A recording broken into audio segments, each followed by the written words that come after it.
এমন একটা যুগ আসবো, ওই যুগে কোনো বাবুর যদি জিজ্ঞেস করে তোমার দাদার নাম কি বা নানার নাম কি, কইবে আমার দাদার নাম শুভ, আমার দাদার নাম লিখন, দাদার নাম রাব্বি, দাদার নাম সানি, দাদার নাম রকি। আর যদি দাদির নাম জিগায় কইব দাদির নাম নোভা, আমার দাদির নাম অর্নি। অর্নি বিলে কারো দাদির নাম, দাদির নাম হইব রিমি। তারও অনেক পরে আরেক জামানায় তখন দাদার নাম কইব সায়ান, আয়ান, মায়ান, আরহাম, রাজ। আর দাদিগোর নাম কইব আমার দাদির নাম সুহানা, আমার দাদির নাম সানায়া। মানে এই ডিবিলে দাদা দাদির নাম হইব, এগুলি ভাবা যায়? আমরা সবসময় চিন্তা করছি দাদা দাদির নাম মাথায় আইলেই দাদার নাম হইব যেমন আমাদের নেওয়াজ আলী ঢালি, নানার নাম হইব হরমুজ আলী মাতবর, দাদার নাম হইব আলী আকবর ব্যাপারী, চান মিয়া হালদার, জালালউদ্দিন চৌকিদার। আর ছোট ছোট নাম যদি দুইকা, জুলা। আমার দাদা শ্বশুরের ডাক নাম আবার ছিল টেনা মিয়া ফ্রম ব্রাহ্মণবাড়িয়া। আর দাদিগো নাম আই হাই সূর্যবান, নূরজাহান বেগম, মরণবালা। ছোটবেলা অনেক মরে যেতে ছিল বাচ্চা আছে হিলেগা নাম টেকা দিছে মরণবালা, করিমন বানু, জহুরা জান নেসা।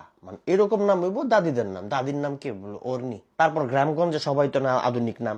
একামলে তো মনে করেন কি ওর খেতে তেন যদি টমেটো, বেগুন, আউক এগুলি চুরি হইতো, গাছের তেন যদি বড় আম চুরি হইতো, কি কইতো যে ওই লাল মিয়ার নাতি আউক গুলি চুরি করে লাইছে, দুইখার নাতি টমেটো গুলি সব লয়ে গেছে। মানে এরকম নাম। অথচ একটা জামানায় আইবো তখন খেতের তেন চুরি মুড়ি হইলে কেবো কে রে, কেবো শুভর নাতি দেওস না। মানে কারো দাদার নাম শুভ হয় কেমনে? এটি কি আমি ভাবি না আপনারাও কেউ কেউ ভাবেন যে একামলে দাদা দাদির নাম বিলে এমন হয়? যাই হোক, আপনারা আপনাদের দাদা দাদি বা নানা নানির নাম আমার কমেন্ট বক্সে একটু কয়ে যান, পড়তে ভালো লাগবে। মরণবালা নামে কেউ আছে?